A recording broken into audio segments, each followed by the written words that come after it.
So नासास्त्राव म्हणजे नाकावाटं पाणी गळणे. Basically बहुद्रव सरणम अतिसार असा शब्द येतो. सो ज्या ज्या ठिकाणी शोथ येतो,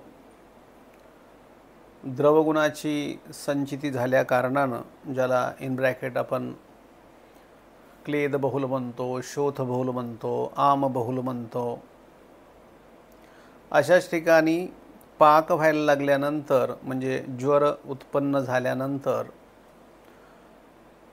द्रवगुणाला सरत्व येतं आणि त्या ठिकाणी ॲक्च्युअल नाकातनं पाणी व्हायला लागतं. जसं बहुद्रव सरणम अतिसार असा शब्द येतो. सो गुदमार्गाद्वारे अत्याधिक प्रमाणामध्ये द्रवगुणाचं सरण होणं त्याला अतिसार असं म्हणतात. आणि नाकावाटे बहुद्रव सरणम होणं त्याला प्रतिशाय असं म्हणतात. ऊर्ध्वजत्रुगत सर्व प्रकारच्या आजारांना प्रतिशाय म्हणावं असं म्हणत असताना अशा पद्धतीची तक्रार ज्याच्यामध्ये खूप सिक्रेशन्स निघतात. आता सिक्रेशन्सचे पण प्रकार आहेत. स्त्यानता आहे किंवा तनुत्व आहे.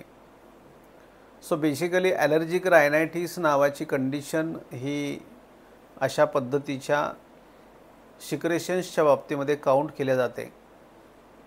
यामध्ये द्रवपित्त आणि शीतगुण म्हणजे यांचं जेव्हा कॉम्बिनेशन येतं म्हणजे द्रवपित्तामुळं द्रवत्व तयार असतं आणि जेव्हा नाकाला किंवा कानाला शीतवायूचा स्पर्श होतो त्यावेळी अशा पद्धतीचं सिम्प्टम येतं. म्हणून अशा पद्धतीची तक्रार ही सामपित्त म्हणून घ्यावी लागते. म्हणून तिथं सुतशेखर कामी पडतो, त्रिभुवनकीर्ती कामी पडते आणि शीतवायूचा स्पर्श म्हणून वातप्रकोपजन्य म्हणून पण घ्यावं लागतं.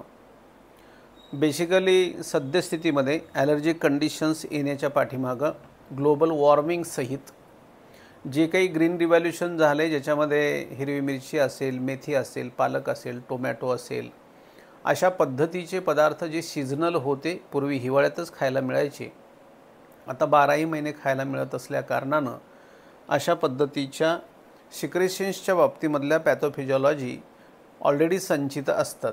म्हणजे त्या अन्ननलिका आणि आमाशयामध्ये असतात. मग वेगसचा जर आपण संबंध बघितला तर ओरल कॅव्हिटी नाकाचा आणि त्याच्यानंतर मग आमाशयाचा संबंध.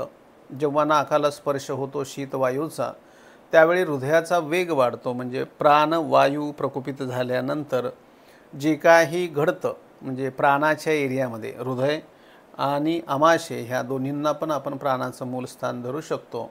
ओव्हर स्टिम्युलेशनच्या कारणाने जेव्हा मोमेंट्स वाढायला लागतात त्यावेळी शिंका येणं आणि मग नाजल सिक्रेशन्स असा मुद्दा पाहायला मिळतो. आता या ठिकाणी विचार करत असताना कधीकधी उदावर्ताचा पण विचार करावा लागतो. तद्वत मूत्रवह स्रोतसाचा पण विचार करावा लागतो. कारण आमाशयगत क्लेदक कफाचं निर्हरण जे काही पचन झाल्यानंतर सारकिट्ट विभाजनाच्या अंतर्गत मूत्राच्या उत्पत्तीद्वारे होते, असं न घडल्या कारणानं मूत्रवह स्रोतसा संबंधित घटनाक्रम न घडल्या कारणानं किंवा मूत्राची उत्पत्ती न घडल्या कारणानं शोथजनित अशा पद्धतीच्या आमाशयाच्या कंडिशन्स येतात, ज्याच्यामध्ये सिक्रेशन्स हे सुटायला लागतात. सकाळीच नाकावाटं पाणी वाहणं अशा पद्धतीची एक तक्रार असते की अर्ली मॉर्निंग खूप शिंका येणं आणि नाकातनं पाणी वाहणं. रात्रीचं उशिरा जेवल्या कारणानं अजीर्ण स्वरूप वाताच्या काळामध्ये जिथं सकाळी शीतवायूचा स्पर्श घडतो आणि आमोत्पत्ती ऑलरेडी झालेली असते. म्हणून आपण प्रत्येक पेशंटला जे अशा पद्धतीच्या सिक्रेशन्सचे आहेत किंवा ॲलर्जिक रायनायटिसचे आहेत, आपण त्यांना अजीर्ण टाळण्यासाठी म्हणून संध्याकाळचं जेवण 5 वाजता खायला देतो. सोबतच सकाळी आपण त्या बाबतीमध्ये भेषज रत्नावलीमध्ये नासारोग अधिकारात आलेलं जे काही शिंकांसाठीचं एक तेल आहे, त्याच्यामध्ये मनुका आणि इतर कंटेंट्स आहेत, ते सिद्ध करून आपण त्याचे खूप मस्त रिझल्ट्स आहेत. संध्याकाळी झोपताना कोकोनट ऑइलचा आपण मसाज सांगत असतो शीतवायूचा स्पर्श न होण्यासाठी. आणि बाकीच्या काही ज्या गोष्टी मी पथ्याच्या स्वरूपात सांगितल्यात त्या आपण देत असतो.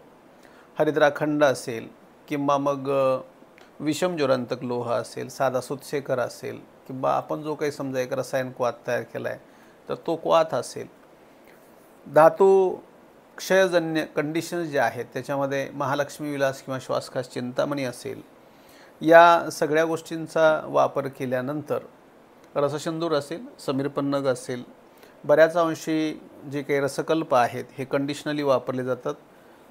जसं महालक्ष्मी विलास हा आमाशयासाठी आहे, तर तो श्वासखास चिंतामणी हा जो आहे तो फुफ्फुसांसाठी किंवा उदानासाठी आहे.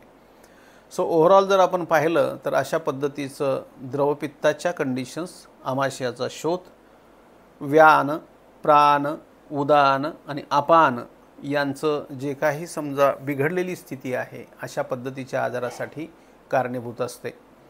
म्हणून प्राणवायू स्रोतसाला डील करत असताना नाकाला पहिल्यांदा आपण क्लिअर करत असतो. ब्रह्मा नावाचं नश्य वापरतो आपण, तीक्ष्ण नश्य, ज्याच्याने तुम्ही पाहता की ऑलमोस्ट एक 45 दिवसामध्ये बऱ्यापैकी सर्दी कमी येते. सो एक कंटकारीचं एक तेल आहे भेषज रत्नावलीमध्ये, रिंगणीचं, आणि त्याचा शोधन गुणधर्म आहे. जर रेफरन्स मी सांगेल तुम्हाला, माझे एक मित्र होते, त्यांचा एक थेसिस होता आणि त्यांनी मला त्या काळामध्ये 1 लिटर तेल दिलं होतं आणि खूप तीक्ष्ण गुणाचं होतं. तर ते तेल वापरल्यानंतर म्हणजे मला एक शोधनावरती सांगायचं आहे की शोधनाचे खूप छान परिणाम येतात. बाकी बस्ती चिकित्सेचा वापर म्हणजे ह्या बाबतीमध्ये स्पेशली ॲलर्जिक रायनायटिस आणि ह्याच्या बाबतीमध्ये पित्ताचा तीक्ष्ण आणि उष्णत्वाचा पार्ट कन्सिडर केला आणि मूत्रवाह स्रोतसाचा आणि शोथाचा मुद्दा लक्षात घेतला, पक्वाशयाचा आणि सारखेट्य विभाजनाचा मुद्दा लक्षात घेतला, तर उदावर्तजन्य संप्राप्ती आणि मूत्रवाह स्रोतस यांच्या बाबतीमधलं जे काही गणित आहे ते आपण सुदर्शन किंवा तिक्त क्षीरबस्तीच्या माध्यमातून बऱ्यापैकी सॉल्व करतो आणि त्याचे खूप छान परिणाम पण पाहायला मिळतात. बेसिकली मल्लगर्भाची कंडिशन ॲक्च्युअल याच्यामध्ये होती, म्हणजे काय म्हणतो आपण कोरोनामध्ये, पण बऱ्याच वेळा आपण अल्प प्रमाणामध्ये मल्लगर्भाचाही वापर याच्यामध्ये करतो. प्रवाळगर्भ, अब्रगर्भ कंडिशन वाईज वापरतो पोट्टली स्वरूपामध्ये. ओव्हरऑल स्नेहन करणं म्हणजे शिवेंदू, दिवेंदू आणि जे काही समजा संजीवन चिकित्सेची तेलं आहेत त्याच्यामध्ये पूर्ण सोम, दिव्य सोम वगैरे या सगळ्यांचा पण वापर शोथग्न म्हणून खूप छान पद्धतीनं अशा पद्धतीच्या कंडिशन्समध्ये होतो.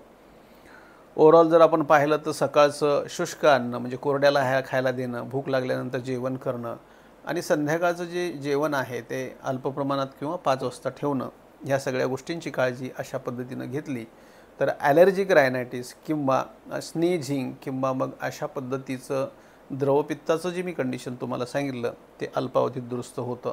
यातली एक कंडिशन आमाशय शैथिल्याची आणि प्राणवाह स्रोतसाशी संबंधित फुफ्फुसांच्या निर्बलतेची जर आपण कन्सिडर केली तर त्याला कुठेतरी यक्ष्मामध्ये टाकावं लागतं आणि मग त्याच्यामध्ये मृगांक रस असेल किंवा प्रवाळपिष्टी असेल, शृंगभस्म असेल, सहस्रपुटी अभ्रक भस्म असेल, चित्रघालित की अवलेह असेल किंवा मग रसायन स्वरूप विषुप्राश किंवा च्यवनप्राश ज्याला आपण म्हणतो, तर अशा पद्धतीची चिकित्सा 64 प्रहरी पिंपळी या सगळ्या गोष्टींचं जर आपण नियोजन लावलं तर मग राजयक्ष्माच्या त्या ज्या कंडिशन्स आहेत त्याच्यामध्ये सुद्धा खूप छान लाभ पाहायला मिळतो.